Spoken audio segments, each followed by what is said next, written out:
എന്റെ വല മീൻ കൊടുക്കുവോ? എന്റെ ഓട്ടക്കയ്യല്ലേ? നീ എന്റെ ഒപ്പം വാ, നമുക്ക് ഒരുമിച്ച് വല എറിയാം. നിന്റെ വലയില് മീൻ നിറയൂടാ.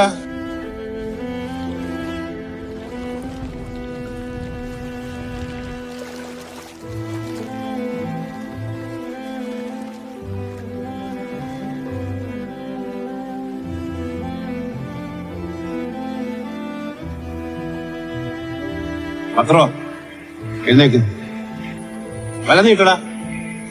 എടുത്തിട്ട് നീട്ടാനാണ് ഈ പറയുന്നത്. ഇത്രയും നേരം കിട്ടാതെ കിട്ടാവോ?